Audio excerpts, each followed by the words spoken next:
Rohit சர்மாக்கோ, கோலிக்கோ coaching இல்ல பிரச்சனை. It's a lack of form. அவர்ட்ட போய் நீங்க வந்து front foot forward, bat and pad close together இப்படிலாம் சொல்லிட்டு இருப்பீங்களா? தேவையே கிடையாது. அவருக்கு தெரியும் எவ்வளோ செஞ்சுரி அடிச்சிருக்கு. பட் நீங்க வந்து இப்போ ரிட்டையர் ஆகுங்கன்னு கூட நான் சொல்லலை. ஒரு செல்ஃப் இம்போஸ்ட் ஒரு சின்ன பிரேக் எடுங்க. பந்த் வேணுமா வேண்டாமாங்கிறத முடிவு பண்ணிக்க. டெஸ்ட் மேட்சுக்கு பந்த் வேணுமா வேண்டாம். அவருடைய நேச்சரை மாற்ற முடியாதுன்னா அவர் ஒன் டே மேட்ச் விளையாட்டும், T20 விளையாட்டும், ஒரு பிரச்சனையும் இல்லை. டெஸ்ட் மேட்ச்சுக்கு அவர் நான் வந்து சூப்பரா 2 6 அடிச்சேன், அப்புறம் என்ன பண்ண அவுட் ஆனேன் அப்படின்னா இது என்ன, இது என்ன மாதிரி கேம்க்கா? நீங்க வந்து நான் இப்படிதான் விளையாடுவேன், இஷ்டம் இருந்தா எடுத்துக்கோ அப்படின்னு சொல்ல முடியாது. ஒரு திராவிட் மாதிரி ஒருத்தர் ஹெட் கோச்சா இருந்துட்டு பிறகு அந்த ஷூஸை ஃபில் பண்றதுங்கிறது வந்து ரொம்ப கஷ்டம். கம்பீர் அஸ் அ கோச் அவருக்கு 2 வருஷம் 3 வருஷம் ஏதோ அப்பாயின்மெண்ட் கொடுத்துருப்பாங்க. பட் அவருடைய பெர்ஃபார்மன்ஸையும் ஒருத்தர் ரிவ்யூ பண்ணணும். இல்லைன்னா தூக்கிடணும், அவ்வளவு. வேற ஒருத்தர் கொண்டு டிராவிஸ் ஹெட் சூப்பர் ஸ்டாண்ட் அவுட்னு நான் சொல்ல மாட்டேன். கரண்ட்லி அவருடைய ஃபார்ம் அவர் இன்னும் கிரேட்டுங்கிறதுக்குள்ள வந்த மாதிரி எனக்கு தெரியும். But Travis Head versus India is more therefore a problem for India. அவர் எப்படி விக்கெட் எடுக்கிறது, அவருடைய விக்கெட் எப்படி எடுக்கிறதுன்னு நம்ம டீமுக்கு தெரியல, பிளான் பண்ண மாட்டேங்கிறோம். சீரீஸை பொறுத்த வரைக்கும் இந்த 5 பிளேயர் வந்து கீ பிளேயரா இருந்தாங்க, என்னை வந்து ரொம்ப இம்ப்ரெஸ் பண்ணாங்க அப்படின்னு நீங்க நினைக்கக்கூடிய பிளேயர்ஸ் இருக்காங்க. ஈவன் அது ஆஸ்திரேலியா டீமா கூட இருக்கலாம்.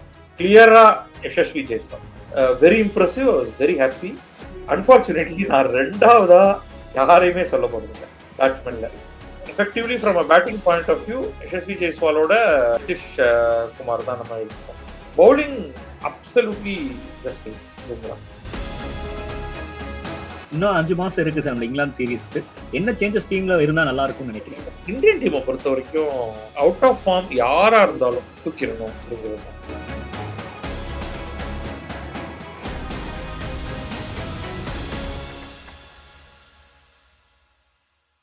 அனைவருக்கும் வணக்கம். இன்றைய சிறப்பு நேர்காணலில் நம்மோடு இணைந்திருக்கிறார் கிழக்கு பதிப்பகத்தின் பதிப்பாளர் பத்ரி சேஷாத்ரி அவர்கள். சார் வணக்கம். வணக்கம் சார். பார்டர் கவாஸ்கர் டிராபி நம்மளை விட்டு போயிருச்சு. வேர்ல்டு டெஸ்ட் சாம்பியன்ஷிப் போறதுக்கான வாய்ப்பையும் நம்ம இழந்துட்டோம். நிறைய கேள்விகள் இந்த தொடர் ஆரம்பிச்சதுல இருந்து பிளேயிங் 11 வந்து நம்ம ரிப்பீட் பண்ணல, அஸ்வினோட ரிட்டையர்மெண்ட், அதுக்கப்புறம் கோலியோட ஃபார்ம் அவுட் அப்படின்னு சொல்லிட்டு இந்த தொடர் முழுவதும் நிறைய கேள்விகள், குறிப்பா கம்பீர் வருகைக்கு அப்புறம் ஏற்படக்கூடிய தொடர் தோல்விகள் அப்படின்னு நம்ம பார்க்க வேண்டியது இருக்கு. நீங்க எப்படி சார் பாக்குறீங்க ஓவராலா இந்தியாவோட பெர்ஃபார்மன்ஸ்? முதல்ல நான் ஒரு சில டிஸ்க்ளைமர்ஸோட ஆரம்பிக்கிறேன். நான் வந்து கிரிக்கெட் பார்க்கறது ரொம்ப குறைஞ்சிருக்கு. இப்போ டெஸ்ட் மேட்சஸ் மட்டும்தான் பார்க்குறேன். நீங்கள் நல்ல வேளையாக நம்ம இப்போ டெஸ்ட் மேட்சை பற்றி பேசுகிறதுனால என்னால் ஓரளவுக்கு பேச முடியும். அதுவும் முழுக்க உட்காந்து ஒவ்வொரு பால் விடாமல் ஒரு காலத்தில் பார்த்துக்கிட்டு இருந்தேன். அது குறைஞ்சிருக்கு. இப்போ நம்ம ஆஸ்திரேலியாவோட பெர்ஃபார்மன்ஸ் எடுத்துக்கங்க. இந்த ஆஸ்திரேலியன் பெர்ஃபார்மன்ஸை மட்டும் நீங்கள் பார்க்குறீங்க அப்படின்னா அதில் ஏதாவது குறை உங்களால் பார்க்க முடிஞ்சதா? இருந்துச்சு, ஆனா அவங்க சரி பண்ணிக்கிட்டாங்க. பேட்டிங்ல லாக் இருந்துச்சுன்னு நீங்க சொல்லும் பொழுதே கூட அதுல ஒரு டிராவிஸ் ஹெட்டோட பெர்ஃபார்மன்ஸ் வந்து தனிச்சு தெரியும். அதாவது ஒரு கன்சிஸ்டன்சியை ஏதோ இடத்துல அவங்க தொடர்ந்து கொண்டு வந்துட்டே இருந்தாங்க. சின்ன சின்ன குறைகள் இருந்தாலும் அதை உடனடியா நிவர்த்தி பண்ணாங்க. சோ அப்போ ஒரு ஒரு வெற்றிங்கிறது மட்டும் இல்லை, ஒரு கம்ப்ளீட் வெற்றி. ஜஸ்ட் அபவுட் அப்பா நான் அப்படி வந்து ஒரு அந்த ஒரு 1 மினிட்ல அப்படி நான் தாண்டிட்டேன் அப்படிங்காம டோட்டல் விக்டரி அப்படிங்கிற ஒரு பாயிண்ட் வந்து அவங்க பார்த்துக்கிட்டே இருக்காங்க. அதை நோக்கி அணி தலைமை, கோச், டோட்டல் திங்க் டேங்க் எல்லாருமே ஒர்க் பண்றாங்க. எமோஷன்ஸுக்கு அங்க இடம் இல்லை. இது வந்து பொதுவாகவே ஆஸ்திரேலியால நம்ம எப்பவும் பார்ப்போம். ஒரு ப்ரொஃபஷனலிசம் அப்படிங்கிறதுக்கும் பிரில்லியன்ட் இண்டிவிஜுவல் பெர்ஃபார்மன்ஸ்னால ஜெயிக்கிறதுக்குமான வித்தியாசம். இந்தியாவை பொறுத்த வரைக்கும் என்னன்னா நமக்கு ரொம்ப எமோஷன்ஸ் முக்கியமாயிடுது. நம்ம தைரியமா கோலியை டிராப் பண்ண போறேன்னு நம்மளால பேச முடியாது. ரோஹித் சர்மாவுடைய பெர்ஃபார்மன்ஸ் வந்து சரியா இல்லப்பா, நீ உட்காரு அப்படின்னு ரொம்ப கஷ்டப்பட்டு கடைசி மேட்ச்ல என்ன கெஞ்சி கூத்தாடி உட்கார வச்சாங்களோ என்னவோ தெரியாது. இதான் நம்மளுடைய ப்ராப்ளம்.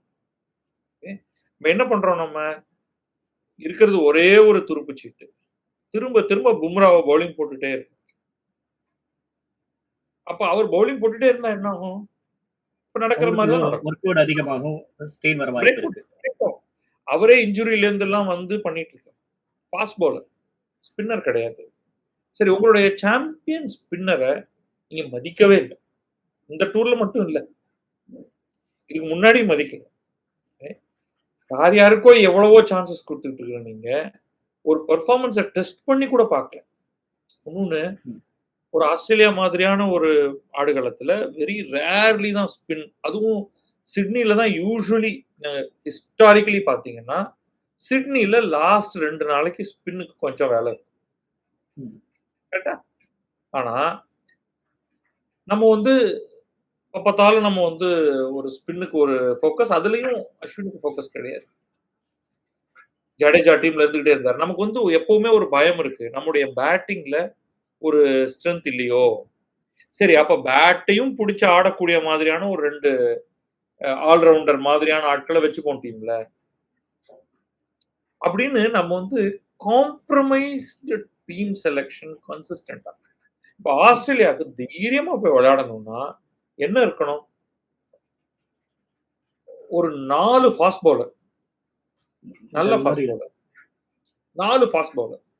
நீங்க அங்கிருந்து ஆரம்பிக்கணும். ஓகே. சரி, 11ல 4 போனா மீதி 7. ஒரு விக்கெட் கீப்பர், பிரிஃபரபிளி ஒரு wicket keeper batsman. Okay. J. மீதி 6 பேர் பேட்ஸ்மேன். ஓகே. உங்க டீமோட பேலன்ஸ் அப்ப 6 + 1 + 4. கூட 1 or 2 ஸ்பின்னர்ஸ் 16ல இருப்பாங்க. மீதி எல்லாம் reserve batsman, reserve fast bowlers. எந்த ஃபாஸ்ட் பவுலர் சரியா பெர்ஃபார்ம் பண்ணலையோ அடுத்த இதுல இன்னொருத்தர கொண்டு வாங்க, இறக்குங்க. இன்ஜுரியா உடனே ரீப்ளேஸ் பண்றதுக்கு ஆள்கள் இருக்காங்க. பட் நான் ஸ்பின்னரை விளையாடணுமா அப்படிங்கிற ஒரு கேள்வி கேட்கணும். எந்த சர்ஃபேஸ்லயும் இன்க்ளூடிங் பெர்த்ல இருந்து ஆரம்பிச்சு மெல்பர்ன்ல இருந்து எங்க பார்த்தாலும் விக்கெட் எடுக்கக்கூடிய மாதிரி ஒருத்தர் இருக்காரா? அப்ப அவரை நம்ம கன்சிடர் பண்ணுவோம். இல்லையா? 4 ஃபாஸ்ட் பவுலர். இப்படிதான் நம்மளுடைய டீம் ஆரம்பமே இருந்திருக்கணும். இங்க இருந்து கிளம்புறதுக்கு முன்னாடியே நீங்க அந்த கோட்டை போட்டிருக்கணும். நம்ம அதை பண்ணல. ரைட்? கன்சிஸ்டன்டா நம்ம வந்து அந்த மாதிரியான ஒரு ஃபுல்லி கான்ஃபிடென்ட் டாப் 6 பேட்ஸ்மேன். இதெல்லாம் இல்லாததுதான் நம்மளுடைய ப்ராப்ளமா நான் பாக்குறேன். சார் இப்ப நம்ம சொல்லுங்க சார். நம்ம கிட்ட இப்ப ரிசோர்ஸ் பாக்குறப்ப நிறைய ஃபாஸ்ட் பவுலர்ஸ் இருக்காங்க. முகேஷ் குமார்ல இருந்து ஹர்ஷ்தீப் சிங் எல்லாருமே இருக்கிறாங்க. ஆனா அப்படி இருக்கிறப்ப அவங்களுக்கு வாய்ப்புகள் கூட கிடைக்கப்படல. தொடர்ந்து இவங்களே ஆட வைக்கிறாங்கன்ற அந்த செலக்ஷன்லயே தப்பு இருக்குன்றீங்களா? அதுதான் தப்புங்கிறேன். நீங்க போகும்பொழுதே பெஸ்ட் 6 ஃபாஸ்ட் பவுலர்ஸோட நீங்க இங்க போயிருக்கணும். அதுல 4 பேருக்கு நீங்க வாய்ப்பு கொடுக்குறீங்க. பின்னாடி 2 பேர் கழுத்துல ரெடியா அவங்க மூச்சு விட்டுக்கிட்டு இருக்காங்க. பின்னாடியே இருக்காங்க. நீ கொஞ்சம் அசந்தாலும் உன்ன நகர்ந்துட்டு நான் வந்துருவேன் அப்படிங்கிற மாதிரி. அவன் வயசை பத்தி கவலைப்படக்கூடாது. உங்க கான்ஸ்டான்ஸ் ஒருத்தனை இறக்குறாங்க இல்லையா? 19 வயசு பையன் இறங்கடா விளையாடுறா அப்படிங்கிறாங்க. You should be ready. அவன் 18 வயசா இருந்தானே, 19 வயசா இருந்தானே, 20 இருந்தானே, நான் ஃபாஸ்ட் பவுலர் ஒருத்தனுடைய பெர்ஃபார்மன்ஸ் சரியா இல்லைன்னா உடனே இன்னொருத்தரை கொண்டு வருவேன். உன் பேட்டிங்க்கும் அதே டெப்த் இருக்கணும். ஆக்சுவலி இந்த இடத்துல இது வந்து பொதுவா பேசுறோம். இம்ப்ரெசிவ் அப்படின்னா ஜெய்ஸ்வால் இந்த சீரீஸ்ல என்ன வந்து ரொம்ப இம்ப்ரெஸ் பண்ணார். ஒரு அன்லக்கி அவரை வந்து விராட் கோலி ரன் அவுட் ஆக்கி விட்டார். விராட் கோலி மேலதான் நான் அதை பிளேம் பண்ணேன். That would have changed the nature of that game. Stroke player தான் மாத்திக்கிட்டார் தன்னை. So perfect batting நான் இந்த சீரீஸ்ல from a batting point of view Jaiswal. இது எல்லாருமே வந்து டிசப்பாயிண்ட் பண்ணாங்க. அவங்க பண்றத பண்ணல. இப்ப நான் பந்த் எல்லாம் ஒண்ணுமே சொல்ல முடியாது. அந்த சிட்னி அந்த கேமே அதுதானே சார். சோ அப்ப நீங்க தான் அதுக்கு கால் எடுக்கணும். இப்படிப்பட்ட ஒருத்தரை நான் வந்து என்னுடைய டெஸ்ட் மேட்ச்ல வச்சுக்கணுமா? டெஸ்ட் மேட்சை பொறுத்த வரைக்கும் நீங்க வந்து நான் இப்படிதான் விளையாடுவேன், இஷ்டம் இருந்தா எடுத்துக்கோ அப்படின்னு சொல்ல முடியாது. சோ நான் வந்து பந்த ஒரு கிரிட்டிக்கலா தான் பாக்குறேன். அவர் என்ன பண்ணிருக்கணும்? நான் ரன் அடிப்பேன், 4 எல்லாம் அடிப்பேன், 6 எல்லாம் அடிப்பேன். ஆனா எல்லா பாலையும் வந்து இந்த அப்புறம் இந்த கேவலமான அந்த T20 ஷாட் எல்லாம் விளையாடுறது, டெஸ்டுக்கான ஒரு அடிப்படை ஒரு குணம் அப்படின்னு ஒண்ணு இருக்கு. அதுல போய் இப்படி கிண்டி விளையாடுவேன் நான். ஏன்னா அது வந்து T20ல எனக்கு நிறைய ரன் குடுக்குது. ம். ரிவர்ஸ் ஸ்வீப் ட்ரான்ஸ்ஃபர் தேவையில்லாம பண்ணி. அடிக்கிறேன். அ இதெல்லாம் வந்து அ இது இப்ப இந்த மாடர்ன் இப்ப இருக்கக்கூடிய இளைஞர்கள்ட்ட இதெல்லாம் பேச முடியுமான்னே தெரியல. ம். நீங்க ஒரு ஒரு சிறந்த பேட்ஸ்மேனா இருக்கணும்னா, ஒரு கேள்வி உங்கள கேட்டுக்கணும். ராகுல் டிராவிட் இந்த ஷாட்ட விளையாடுவாரா? டெஸ்ட் மேட்ச்ல. அவர் விளையாட மாட்டாருன்னா, நான் விளையாடக்கூடாது இந்த ஷாட்ட. இவ்வளவுதான். ஒரே ஒரு அளவுகோல் தான். வேற எந்த அளவுகோலும் கிடையாது. ம். நான் T20க்கு போய் ஐபிஎல்ல வந்து நான் பேட்ட ஒத்த கையால அப்படி சுழட்டுறது, ஆ பவுண்டரில எல்லாம் உள்ள வந்து உட்கார்ந்துருக்கும். அப்படியே எட்ஜ் பட்டே அது 6 போகும். அதெல்லாம் வந்து கோமாளி விளையாட்டு. T20 கோமாளி விளையாட்டு. ம். அதுல விளையாடிக்கிறேன் நான் அதெல்லாம். பட் ஒரு ம். டெஸ்ட்ல இந்தியா ஆஸ்திரேலியா டெஸ்ட் சீரிஸ்ங்கிறது வந்து ஒரு top of the line test சீரிஸ்ல நான் கோமாளி மாதிரி தான் நடந்துப்பேன் அப்படின்னா அவர் வந்து உங்க டீமுக்கு தேவையா அப்படின்னு டீம் மேனேஜ்மெண்ட் தான் பேசும். அட் சேம் டைம் சீனியர்ஸோட ஃபார்ம்ஸுமே நிறைய விமர்சனத்துக்கு உள்ளாச்சு. இல்ல நம்ம அதான் நான் யோகேஷ் சொல்லிட்டேன் ஆரம்பத்துல ஆரம்பத்துல இருந்து. சொல்லிட்டேன். கோலி, ரோஹித் சர்மா இவங்கெல்லாம் இவங்கள்ட்ட இருந்து பேட்டிங் சரியா வரல அப்படின்னா தட்ஸ் இட். இப்ப நம்ம வந்து என்ன 8 பண்றோம் இன்னிங்ஸ்ல ஒரே அவுட் ஆகுறாரு அப்படின்றப்ப, அது பேட்டிங் கோச் அத நம்ம அத கன்சிடர் பண்ணணும்ல சார். இல்லப்பா அது என்ன காரணம் இதெல்லாம் நினைக்கிறீங்க? ஒரு ஒரு ரோஹித் சர்மாக்கோ ஒரு கோலிக்கோ கோச்சிங் இல்ல பிரச்சனை. It's a lack of form. அவர்ட்ட போய் நீங்க வந்து front foot forward, bat and pad close together இப்படிலாம் சொல்லிட்டு இருப்பீங்களா? தேவையே கிடையாது. அவருக்கு தெரியும். எவ்வளவு செஞ்சுரி அடிச்சிருக்காரு வாழ்க்கையில. Right? Now it's a bad form. அத நம்ம அக்செப்ட் பண்ணிக்கலாம். நீங்க கடைசி காலத்துல சச்சின் டெண்டுல்கரோட ஆட்டத்த பார்த்தீங்கன்னா, கண்ல ரத்தம் தான் வரும். கால் நகர மாட்டேங்குது. பந்து மனசு சொல்ற வேகத்துல உடம்பு இயங்க மாட்டேங்குது. அதோட ஒரு மகா மோசமான ஒரு டபுள் செஞ்சுரி அடிச்சாரு. தட்டி, தட்டி, தடவி, தடவி, தடவி எல்லாம். அதெல்லாம் அதெல்லாம் விடுவோம். அது எல்லா பெரிய ஆட்களுக்குமே நடந்திருக்கு அது. ம். நீங்க வந்து இப்ப ரிட்டயர் ஆகுங்கன்னு கூட நான் சொல்லல. ஒரு செல்ஃப் இம்போஸ்ட் ஒரு சின்ன பிரேக் எடுங்க.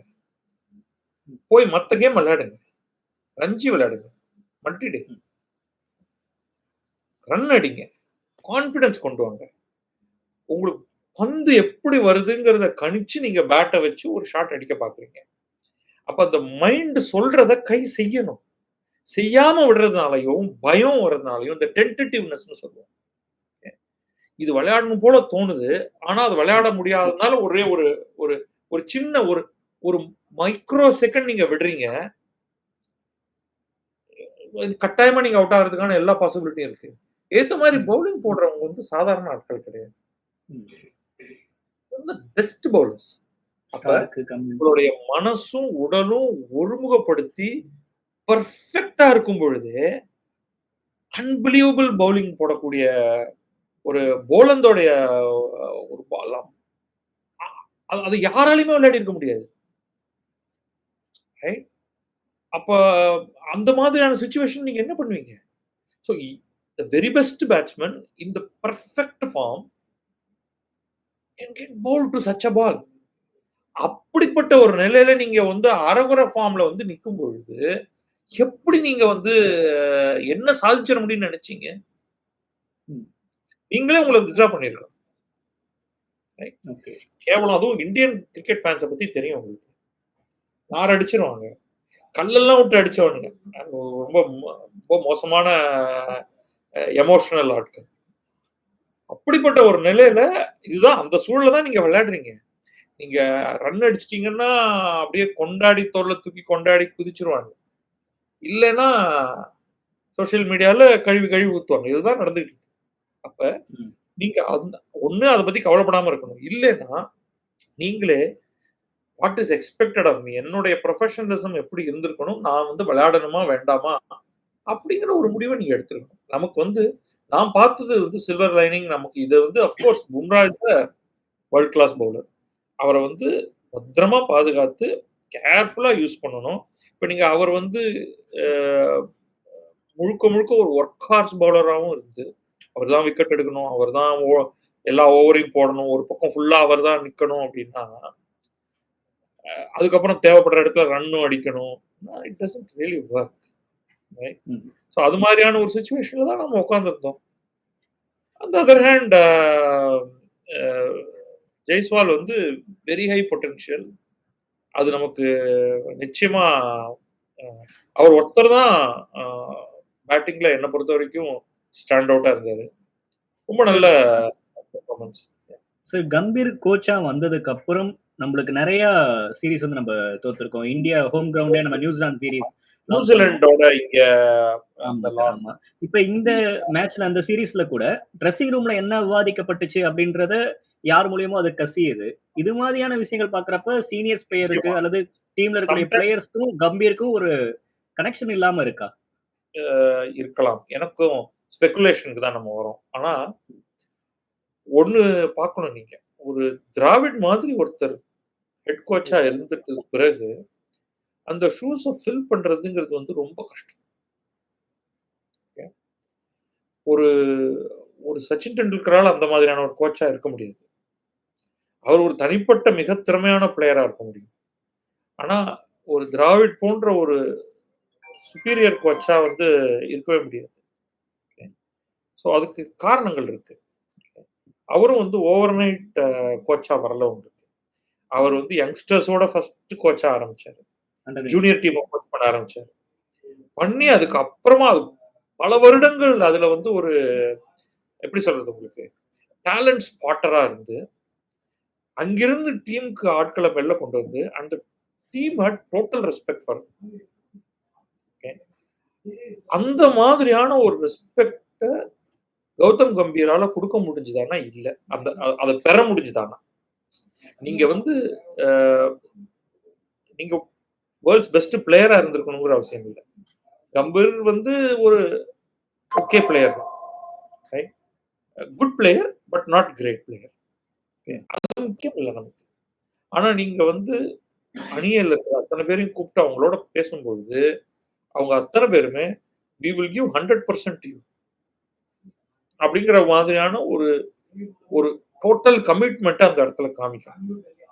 அவங்க காமிக்கல. அது நல்லா தெரியுது. அவரும் வந்து அதிரடியான முடிவுகள் எடுத்திருக்கணும். முதல்ல உங்களுக்கு வந்து ஹோம்ல அவ்வளவு புவர் பெர்ஃபார்மன்ஸோட ஆஸ்திரேலியாவுக்கு நீங்க போகும்பொழுதே நீங்க பயங்கர நெகட்டிவ்ல இருக்கீங்க. அப்புறம் ஆஸ்திரேலியா வந்து ஒரு சைக் ஆபரேஷன் ஒன்று பண்ணுவாங்க எப்பவுமே மீடியா வழியா. ஒரு யாராவது 4 பிளேயர் வந்து இதெல்லாம் என்ன கொசு டீம் அடிச்சு நொறுக்கிடுவோம் இந்த மாதிரி ஏதாவது ஒன்று சொல்லி வைப்பாங்க. ஆமா, இது எப்படி ரியாக்ட் பண்றதுன்னு உங்களுக்கு தெரியாது. அதுக்கப்புறம் நீங்க கிரவுண்ட்ல வந்து கொஞ்சம் அக்ரெஷனோ அவங்க எல்லாம் முழு அக்ரெசிவான பிளேயர். பட் கோலி வந்து அந்த மாதிரி பண்ணிட்டாரு அப்படின்னா உடனே வந்து கிரவுட் பயங்கரமா உங்களை வாரி விடும். ஸோ இத்தனையும் தாண்டி நீங்க ஜெயிக்கணும். நீங்க இந்த மாதிரியான பிக்சர்ஸ் நீங்க தொடர்ந்து விளையாடுறது கிடையாது. பந்தோடைய மூவ்மெண்ட் ஃபர்ஸ்ட் 1 ஹவருக்குள்ள ஒன்று நாமளே வந்து நம்ம தலையில மண்ணள்ளி போட்டு நம்ம போய் பேட்டிங் பிடிப்போம் சில சமயங்கள்ல, இல்ல நம்மள வந்து அவங்க இன்சர்ட் பண்ணிடுவாங்க. ஸோ அந்த இப்படி திரும்பி இப்படி பார்க்கறதுக்குள்ள 3 விக்கெட் விழுந்துரும். 13க்கு 3, 30க்கு 3 அப்படின்னு. இப்ப 4வது 5வது வரவனுக்கு என்ன விளையாடுறதுன்னே தெரியாது. ஒன் டே மாதிரி விளையாடணுமா, T20 மாதிரி விளையாடணுமா, இல்ல டிஃபெண்ட் பண்ணணுமா தெரியாது. அப்படி இப்படி திரும்பி பார்த்தா 6 விக்கெட் போயிடும். இன்வேரிபிளி ஏதோ இப்போ கொஞ்சம் நம்ம டெய்ல் ரெசிஸ்டன்ஸ் கொடுக்குது. பொதுவா இந்தியாவுக்கு வந்து 6 இல்ல 7 விக்கெட் விழுந்துருச்சுன்னா அவ்வளவுதான்ப்பா, மீதி 3 விக்கெட்டும் 10 ஓவருக்குள்ள முடிஞ்சிருச்சு அப்படின்னு சொல்லலாம். ஸோ இதே மாதிரியான பேக்கேஜிங்லயே நம்ம இருந்துட்டு இருந்தோம்னா இட்ஸ் வெரி டிஃபிகல்ட். ஒரு டாப் டீமை ஜெயிக்க முடியாது. இப்ப திருப்பி வீட்டுக்கு வந்து எல்லாத்தையும் மறந்துட்டு ஒரு அடுத்து ஐபிஎல் ஏப்ரல் ஆரம்பிச்சிடும். நடுவில் ஏதோ கொஞ்சம் மேட்சஸ் எல்லாம் இருக்கும். நீங்க ஃபர்கெட் அபவுட் வேர்ல்ட் டெஸ்ட் சாம்பியன்ஷிப்ல போறதெல்லாம் விட்டுருவோம். ஸோ இங்க வந்து ஏதாவது ஒரு டீம் அடி வாங்குறதுக்குன்னு வரும், லோவர் ரேங்க் டீம் வரும். அங்க ஒரு 200 300ன்னு எதையாவது அடிச்சுட்டு பெருமை. ஈவன் தோ நம்ம ஸ்டார்ட் பண்ணது வந்து வெற்றி இல்லை. ஃபர்ஸ்ட் டெஸ்ட் பர்த்ல ஃபுல் அண்ட் ஃபுல் ஒரு பவுலிங் ட்ரிவன் வெற்றி. அதே மாதிரி நம்ம வந்து அப்பயே கூட எனக்கு வந்து இந்த ஒரு கான்ஃபிடன்ஸ் நம்மளுடைய ஹையஸ்ட் பாயிண்ட் வந்து ஃபர்ஸ்ட் டெஸ்ட். அதுக்கப்புறமா இது வந்து கம்ப்ளீட் டவுன் ஹில் தான். 2வது மழையினால 3வது தோத்தாச்சு. அப்பயே வரிசையா தோல்விதான். ஸோ அந்த கான்ஃபிடன்ஸோட நம்ம முதல் டெஸ்ட்லேருந்து அதை விட செகண்ட் டெஸ்டோட பெர்ஃபார்மன்ஸ் பெட்டரால இருந்திருக்கணும். That was not the case. That's our problem. Sir இதுல முக்கியமா கவனிக்கக்கூடியது இந்தியா அப்படின்னு வந்துட்டாலே டிராவிஸ் ஹெட்டோட அந்த இன்னிங்ஸ், அதுக்கப்புறம் பேட் கம்ஸோட கேப்டன்சி, இது ரெண்டுமே எல்லாமே கவனிக்கக்கூடிய ஒன்றா மாறி இருக்கு. ரீசெண்டா Correct. ஒரு எல்லா கப்பும் வந்து பேட் கமின்ஸ் வந்து வாங்கி கொடுத்துட்டு இருக்காரு. அவரோட கேப்டன்சி பத்தி நீங்க என்ன சார் நினைக்கிறீங்க? ஆமா, அதாவது பொதுவா என்ன சொல்லுவாங்கன்னா, bowlers don't make good captains அப்படின்னு சொல்லுவாங்க பொதுவா. ம். ஓகே. நீங்க ஹிஸ்டரியில நீங்க ஏதாவது அங்க இங்க ஒரு இம்ரான் கான் மாதிரியான ஒரு ஆள்லாம் ஒரு அபரேஷ். நீங்க டோட்டல் ஹிஸ்டரி ஆஃப் கேப்டன்ஸ் எடுத்து வச்சு பாருங்க. இன்வேரிபிளி அவங்க பேட்ஸ்மேனா தான் இருப்பாங்க. இன்வேரிபிளி. ஓகே. பெஸ்ட் கேப்டன்ஸ் அப்படின்னு பார்த்தா அவங்க மோஸ்ட்லி பேட்ஸ்மேன். பேட் கமின்ஸ் ஒரு இப்போ ஈவன் ஆஸ்திரேலியாவுடைய set of captains last quite a few captains நீங்க எடுத்துக்கங்க. அதுல இவர் ஒரு கிளியர் ஸ்டாண்டர்ட், வெரி இம்ப்ரெசிவ். ஒரு ஒரு பவுலரா அவருக்கு நல்ல ஃபீல்டிங் செட்டப் பண்றது அவருக்கு நேச்சுரலா வரணும். பட் அது பிற பவுலர்ஸுக்கு சரியான ஃபீல்டிங் செட்டப் பண்ணி கொடுக்கறது, அவங்கள சரியா யூஸ் பண்றது, அது எல்லாமே excellent performance overall. Travis head எனக்கு இன்னும் ஆஸ்திரேலியா ஏகப்பட்ட நல்ல பேட்ஸ்மேனை கிரியேட் பண்ணியிருக்காங்க. டிராவிஸ் ஹெட் சூப்பர் ஸ்டாண்ட் அவுட்னு நான் சொல்ல மாட்டேன். கரண்ட்லி அவருடைய ஃபார்ம் அதுதான். எக்ஸலண்ட் ஃபார்ம்ல இருக்காரு அவரு. இந்தியாவோட மட்டும் ஆவரேஜ் அதிகமா வச்சிருக்காரு சார். அதான். சோ அப்ப நமக்கு தான் அவருக்கு பவுலிங் போட தெரியல. எல்லாரையும் அவர் ஒரே மாதிரி அடிச்சு தூக்கிடுவாரு. அவர் கிரேட்ங்கிறதுக்குள்ள வந்த மாதிரி எனக்கு தெரியல. ஸ்டீவன் ஸ்மித் எல்லாம் அதெல்லாம் விட பல மடங்கு பெட்டர் பேட்ஸ்மேன் என்ன பொறுத்த வரைக்கும். But he has his own form issue, other issues, team வெளில போனது, இது உள்ள வருது, அந்த மாதிரியான ஒரு தேவையில்லாத சில இஷ்யூஸ் இருக்கே தவிர.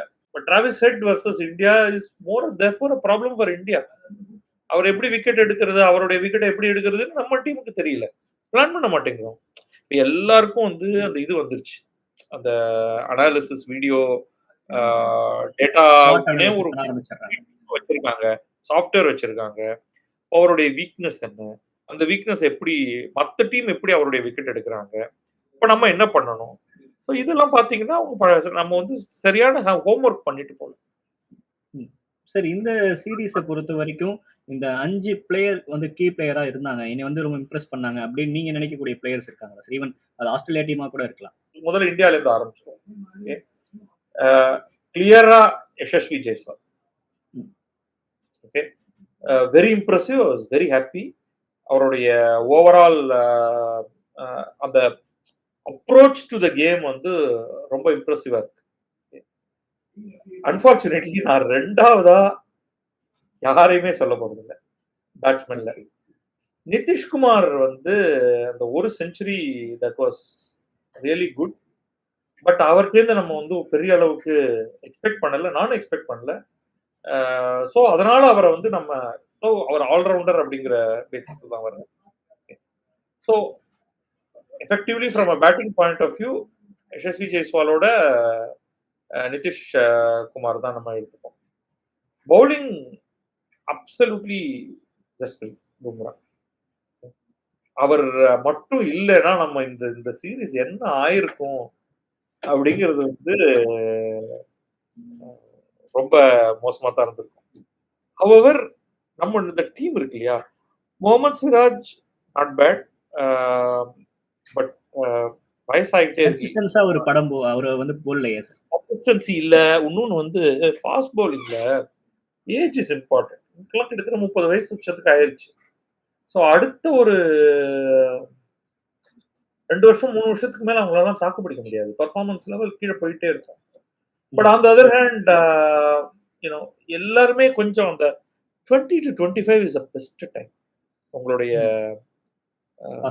ஃபாஸ்ட் பவுலரா இருக்கும் பொழுது நீங்க ரொம்ப பிரமாதமா அந்த சமயத்துல உங்களுடைய பெர்ஃபார்மன்ஸ் இருக்கும். தென் 25 to 30 வந்து கொஞ்சம் நீங்க உங்க பேஸ குறைச்சிட்டு ஸ்விங்ல ஃபோக்கஸ் பண்றது, சீம்ல ஃபோக்கஸ் பண்றது அப்படின்னு. ஸோ ஸ்டாண்ட் அவுட்டா நான் 3 பேர் தான் சொல்லுவேன் இந்தியன் டீம்ல இருந்து. அதுலயும் நிதிஷ்குமார் வந்து ஓகே டெபியூ அதனால அண்ட் அவர்கிட்ட எக்ஸ்பெக்ட் பண்ணதுல இருந்து அவர் அதிகமாவே கொடுத்துட்டாரு அப்படிங்கறதுனால. சரி, இதுல ஆஸ்திரேலியன் டீம்ல வந்து unquestionably Travis Head was very impressed. Of course, Pat Cummins, very steady performance. But bowler, நான் அவர் அவ்வளவா இது ஏன்னா எல்லா மேட்சும் நான் தொடர்ந்து ஆஸ்திரேலியா விளையாடுற எல்லா மேட்சும் பார்க்கல. பட் அவருடைய ரன் அப், அவருடைய ஆக்ஷன், அவருடைய பால் சீம் மூவ்மெண்ட் அவர் யூஸ் பண்ணது ஃபண்டாஸ்டிக். ஃபார் மீ இந்த சீரீஸை பொறுத்த வரைக்கும் போலந்து மேல ரொம்ப பெரிய மரியாதை வந்திருக்கு. ஐ திங்க் அவர் வந்து ரொம்ப ரொம்ப ஒரு முக்கியமான பவுலரா வருவார் அப்படின்னு தோணுது. மற்றபடி அவங்க பட் அமேசிங் திங் என்னன்னா அவருக்கெல்லாம் வந்து அவ்வளவு வயசாயிருச்சு. 36 ஆயிடுச்சு சார். எனக்கு வந்து எப்படி அவரால் இவ்வளவு ஒரு கன்சிஸ்டன்டான ஒரு பேஸையும் அந்த கேப்பபிலிட்டியும் அவரால் பண்ண முடியுது. ஒரே இடத்துல போட்டுக்கிட்டே இருந்தாரு சார். அது வந்து ரொம்ப இம்ப்ரெசிவா இருக்கு. அட் 35 ஒரு இன்னும் எவ்வளவு நாள் விளையாட போறாருன்னு தெரியல. Excellent team. அதுதான் நமக்கு ரொம்ப ஆச்சரியமா இருக்கும். என்னடா ஒருத்தர் வந்து 35 வயசுல ரொம்ப அதிகமா விளையாடாத ஒருத்தர் வர்றாரு, வந்து இந்த மாதிரி ஒரு அருமையான பவுலிங். இவரே இது ஒரு உதாரணத்துக்கு இவர் ஒன் டே மேட்ச் விளையாடி இருப்பாருன்னு வச்சுக்கோங்களேன், அவர்கிட்ட ரன் அடிக்கிறதே இம்பாசிபிளா இருந்திருக்கும். ஓகே. அந்த ஒரு பர்டிகுலர் காரிடார்ல just outside the off stump ஒரு பர்டிகுலர் பவுன்ஸ்ல வருதுன்னா நீங்க கட் பண்ண முடியாது, டிரைவ் பண்ண முடியாது. கரெக்டான லென்த்ல போட்டுட்டு இருக்காருன்னா இங்க தட்டி விட்டு ஓடுறேன், அங்க தட்டி விட்டு ஓடுறேன், அவ்வளவுதான் அடிக்க முடியும். அந்த மாதிரி very very impressive bowling. Others மீதி எல்லாரும் இன்ஃபேக்ட் சர்ப்ரைசிங்லி அவங்க எல்லாருமே ஏஜ் வைஸ் ஓல்டர் பவுலர்ஸ் எல்லாருமே 30+ கிட்டத்தட்ட. அது அவங்களுக்கு லாங் டேர்ம்ல இப்ப அடுத்த ஒரு 2 வருஷத்துல நிறைய பேர் இதுல ரிட்டையர் ஆகும். மற்றபடி உஸ்மான் குவாஜா பேட்டிங் பொறுத்த வரைக்கும் they are not very all that impressive. And Bumrah வந்து ஈஸியா அவங்களோட விக்கெட்லாம் எடுத்துட்டு இருந்தாரு. ஸோ 3 ஸ்டாண்ட் அவுட் 2 பக்கமும், அதுலயும் 2 தான் இந்தியாவுக்கு. நிதிஷ்குமார் ரெட்டி வந்து ஒரு ஹானரபிள் மென்ஷன் அப்படின்னு சொல்லி அவரை சேர்த்துக்கலாம். கௌரவ விருது மாதிரி. அவ்வளவுதான். பட் அது யங் ஏஜ்ல அவர் ஒரு இம்ப்ரெசிவ் பர்ஃபார்மன்ஸ். செஞ்சுரிங்கிறது வந்து சாதாரணமா இல்லை. You are not a batsman. அவர் என்ன பண்ணலாம்னா தன்னுடைய பேட்டிங்லயும் கொஞ்சம் ஃபோக்கஸ், பவுலிங்லயும் ஃபோக்கஸ் பண்ணி ஒரு நமக்கு வந்து அந்த கோல்டன் ஏஜ் ஆஃப் ஆல்ரவுண்டர்ஸ் நம்ம ஒரு கட்டத்துல நமக்கு வந்து கௌதம், ஹாட்லி, கபில் தேவ், இம்ரான் கான் இந்த 4 பேர் இருந்தாங்க. அது நான் சொல்றதெல்லாம் வந்து நல்ல லாங் டைம் பேக்னு வச்சுக்கோங்க இப்போதைக்கு. அதுக்கப்புறமா வந்து ஒரு ஸ்டாண்ட் அவுட் ஆல்ரவுண்டர் அப்படிங்கிறது வந்து நமக்கு அவ்வளவா இல்லை. ஜாக் காலிஸ் மோர் பேட்ஸ்மேன் தான பவுலர். ஆனா பவுலிங்லயும் அவர் வந்து இம்ப்ரெசிவா லாங் பீரியட் விளையாடினதுனால சவுத் ஆப்பிரிக்காவுக்கு நிறைய விக்கெட் எடுத்தார். இன்ஃபேக்ட் இந்த 4 ஆல்ரவுண்டர்ஸ் நம்ம சொல்றவங்களோட even better allrounder Jacques Kallis தான் அடுத்தவர். மீதி எல்லாம் வந்து அந்த அளவுக்கு பண்ணல. யார் சொல்றீங்க? Shane Watson sir. Shane Watson, இங்க ஆண்ட்ரூ ஃபிளின்டாஃப், இந்த மாதிரிலாம் ஒரு சில பேர்லாம் நீங்க சொல்லலாம். பட் அவங்க வந்து either batsman with little bit of bowling or bowler with little bit of batting. இப்ப அதுக்கு வந்து ஒரு நிஜமான தேவை இருக்கு. ஸோ அந்த இடத்துல வந்து ஒரு நிதிஷ்குமார், அதுவும் அவர் செஞ்சுரி அடிச்சதுனால ஆஸ்திரேலியாவுக்கு இழுத்த மாதிரி ஆஸ்திரேலியாவில் போய் செஞ்சுரி அடிச்சதுனால ரீசனபிள் இம்ப்ரெசிவ் பர்ஃபார்மன்ஸ். அது அவருக்கு அந்த ஒரு வாய்ப்பை வந்து அவர் தன்னை நிஜமாவே ஒரு சீரியஸ் பேட்ஸ்மேனா அவர் கருதி அவர் அதுக்கான ஒரு எஃபர்ட் அவர் எடுத்தாருன்னா நிச்சயமா he'll be there at the top. Sir Find of world the test find of the tour அப்படின்னா நான் அவரை தான் சொல்லுவேன். அவரை மட்டும் தான் சொல்லுவேன். Sir India world test championship பொறுத்த வரைக்கும் ஃபைனல்ல ஆஸ்திரேலியாவும் சவுத் ஆப்பிரிக்காவும் மோத போறாங்க. யாருக்கு சார் வாய்ப்பு ஆஸ்திரேலியா அதிகம் பாக்குறீங்க? Australia with the current formல there is no way Australia is going to lose. No way. நம்மளுக்கு இன்னும் ஒரு 4 மாசம் இருக்கு அடுத்த இங்கிலாந்து சீரிஸ் போறதுக்கு. நம்ம டீம்ல என்ன இன்னைக்கு சேஞ்சஸ் ஃபார்ம்ல பண்ணா நம்ம இப்ப நம்ம வந்து ஒப்பீனியன் போல் தேர்தல் சமயத்துல சொல்ற மாதிரி தான் இது. இந்த கரண்ட் ஃபார்ம்ல ரெண்டு பேரையும் உடைய லைனப்பையும் வச்சு பார்க்கும்பொழுது unquestionably Australia injuries, dramatic form loss, அந்த பக்கம் வந்து ஒரு சூப்பர்லேட்டிவ் பர்ஃபார்மன்ஸ். இப்போ மேட்ச் நடந்துட்டு இருக்கு. இப்போ போயிட்டு இருக்கிற மேட்ச்லயும் வந்து பாகிஸ்தான் மாதிரியான ஒரு டீமுக்கு எடுத்த மாதிரி சவுத் ஆப்பிரிக்கன் பெர்ஃபார்மன்ஸ் நல்லா பிரமாதமா தான் இருக்கு. ஸோ அந்த மாதிரியான சுச்சுவேஷன் மட்டுமே நம்ம மனசுல வச்சுட்டு சொல்ல முடியாது. ஓகே, ஸோ என்னுடைய பாயிண்ட் ஆஃப் வியூல இருந்து ஆஸ்திரேலியா தான் ஆல்மோஸ்ட் 100% ஜெயிக்கிறதுக்கான வாய்ப்பு. ஓகே சார், இன்னும் 5 மாசம் இருக்கு சார் நம்ம இங்கிலாந்து சீரிஸ்க்கு. என்ன சேஞ்சஸ் டீம்ல இருந்தா நல்லா இருக்கும்னு நினைக்கிறீங்க? இந்தியன் டீமை பொறுத்த வரைக்கும் அவுட் ஆஃப் ஃபார்ம் யாரா இருந்தாலும் தூக்கிடணும் அப்படிங்கிறது தான். So we have to bring the same level of professional approach Australia பண்றது. அதுல ஒரு இழுக்கு கிடையாது. இதனால அவமானப்படுத்திட்டாரு, நான் வீட்டுக்கு போறேன் அப்படின்னா போடா அப்படின்னு சொல்லி, உன் ஃபார்ம் சரியா இல்லை, go and play domestics, not T20.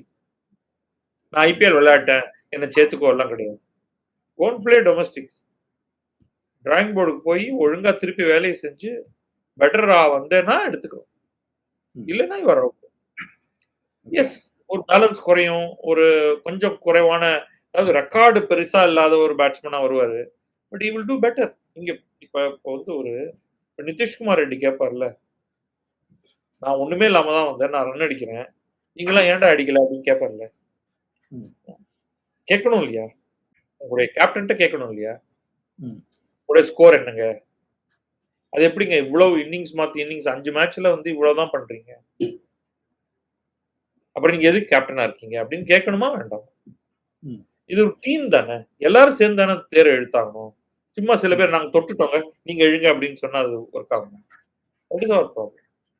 And we should not be afraid of, அப்புறம் வச்சுக்கணும், இல்லாட்டி அவங்கள ஃபுல்லா அவங்க டீம்ல இருந்தாங்கன்னா ஃபுல்லி அவங்களுக்கு பேக்கிங் கொடுக்கணும். சும்மா ஒரு ஸ்பெக்டேட்டரா கூட்டிட்டு போக கூடாது. இவர் அஸ்வின் மாதிரி இல்லப்பா, உங்களோட அந்த சீரீஸ்க்கே நான் உன்னை கூட்டிட்டு போலன்னு சொல்லிருக்கேன். நீங்க வந்து you are not in consideration third spinner அப்படின்னா, நீ தேர்ட் ஸ்பின்னர் தான்ப்பா அப்படின்னா அவர் எதுக்கு கூட்டு போங்க? அவர் இங்கே வீட்டுல உட்காந்துருக்காங்க, கூட்டு போகாத. ஸோ இந்த மாதிரி சென்சிபிளா நடந்துக்கலன்னா இட்ஸ் நாட் ரைட். அப்ப கம்பீர் அஸ் அ கோச் அவருக்கு 2 வருஷம் 3 வருஷம் ஏதோ அப்பாயின்மெண்ட் கொடுத்துருப்பாங்க, பட் அவருடைய பெர்ஃபார்மன்ஸையும் ஒருத்தர் ரிவ்யூ பண்ணணும். இல்லைன்னா தூக்கிடணும், அவ்வளவுதான், வேற ஒருத்தர் கொண்டு வாங்க. ஓகே, ஸோ இந்தியா என்ன பண்ணணும்னா வந்து, நான் இவங்களெல்லாம் டீம்ல கொண்டு வாங்கன்னு நான் சொல்ல போறது இல்லை. Record is there, domestic record is there. நம்ம வந்து இங்கிலாந்துலயும் ஸ்விங் பவுலிங் தான் இம்பார்ட்டன்ட். அப்ப மீடியம் பேஸ் ஸ்விங் பவுலர்ஸ். ஆஸ்திரேலியாவுக்கும் இங்கிலாந்துக்கும் ஒரு வித்தியாசம் என்னன்னா, ஆஸ்திரேலியன் பிச்சஸ் வந்து ஹார்ட் அண்ட் பவுன்சி. இங்கிலாந்துல லேட்டரல் மூவ்மெண்ட், சைட்வேஸ் மூவ்மெண்ட் நிறைய இருக்கும். அங்க இருக்கக்கூடிய வெதர் கண்டிஷன், கிளைமேட்டிக் கண்டிஷன் அடிப்படையா வச்சு. அப்ப ஸ்விங் நல்லா பண்ணக்கூடிய பவுலர்ஸ், கொஞ்சம் பேஸ் கொஞ்சம் குறைச்சலா இருந்தாலும் பரவாயில்ல, பட் பால் 2 பக்கமாவும் ஸ்விங் பண்றவங்களா இருந்தாங்கன்னா they will get lot more results. ஃபாஸ்டா பிட்ச் பண்ணி அது வந்து பயங்கரமா பவுன்ஸ் ஆகி வரக்கூடியவங்க will be much more useful in Australia. அப்ப இங்க இருக்கிறவங்க அங்க இருக்க மாட்டாங்களா நான் சொல்லல. அந்த சின்ன சேஞ்சஸ்க்கு அதிகமா ஸ்விங் பண்ணக்கூடியவங்கள இங்கிலாந்துக்கு ஒரு 1-2 பேர் எக்ஸ்ட்ராவா எடுத்துட்டு போங்க. ஸ்பின்னர் வந்து outside of India spinner ஒருத்தரை நீங்க டீம்ல வச்சிருந்தாலே பெரிய விஷயம். ம். சப்கான்டினென்டல் பிச்சஸ் தவிர. எல்லாரும் சொல்றதுதான் இந்த விஷயம். ஓகே. என்ன அப்ப அத ஃபோக்கஸ் பண்ற மாதிரி உங்க டீம் பேலன்ஸ கரெக்ட்டா வச்சு எடுத்துட்டு போங்க. ஓகே. 3 ஸ்பின்னர் டீம்ல எதுக்கு? எந்த ஒரு உபயோகமும் இல்ல அதனால. ம். 2 ஸ்பின்னர் ஒருத்தர் தான் விளையாடினா விளையாடுவாரு. ஸ்ட்ரெய்ட் அவே சொல்லிடுங்க. 6 5, 6 fast bowlers, medium pace swing bowlers காம்போல எடுத்துட்டு போங்க. ம். எப்பவும் தைரியமா 6 பேட்ஸ்மேனை இறக்குங்க. 4 பவுலரால சாதிக்க முடியாதது 5வது பவுலர் வந்து சாதிக்க போறாரு. பேலன்ஸுக்கு 5வதா ஒருத்தர் வேணும். அவர் அரகுற ஆல்ரவுண்டரா வேணும் அப்படின்னு. பந்த் வேணுமா வேண்டாமாங்கிறத முடிவு பண்ணிங்க. டெஸ்ட் மேட்சுக்கு பந்த் வேணுமா வேண்டாமா? ம். அவருடைய நேச்சரை மாத்த முடியாதுன்னா, அவர் ஒன் டே மேட்ச் விளையாடட்டும். T20 விளையாடட்டும். ஒரு பிரச்சனையும் இல்ல. டெஸ்ட் மேட்சுக்கு அவர் ஓகே. அந்த என்ன தேவை வந்து 2 செஷன் ஒரு பக்கம் நின்னு விளையாடக்கூடிய ஒரு ஆளா வேணும். ம். இல்லையா நீ கில்கிறிஸ்டாரு. ம். நீ கில்கிறிஸ்ட் எப்படி விளையாடுவார்னு உங்களுக்கு தெரியும். நீ அந்த மாதிரி ஆகுறேன்னா இருப்பா. இல்லைன்னா ம். வேண்டாம். அவரும் எக்ஸ்ப்ளோசிவ் பேட்ஸ்மேன் தான். ம். இப்ப எவ்வளவு ரன் அடிச்சேன்? அது முக்கியம். அதுதான் முக்கியம். நான் வந்து சூப்பரா 2 6 அடிச்சேன். அப்புறம் என்ன பண்ணேன்? அவுட் ஆனேன் அப்படின்னா. இது என்ன இது? என்ன மாதிரி கேம்க்காக நீங்க ஓகே. நீங்க இந்த 5 மாசம் இருக்கு சார். என்ன பண்ண போறாங்க டீம்ல சேஞ்சஸ் அப்படின்றத நம்ம பொறுத்திருந்து பார்க்கலாம். இவ்வளவு பிஸியான ஷெட்யூல்லையும் எனக்கு நேரம் கொடுத்து உங்க கருத்துக்களை பகிர்ந்துக்கிட்டீங்க. நேரம் கொடுத்தமைக்கு நன்றி. Thank you sir.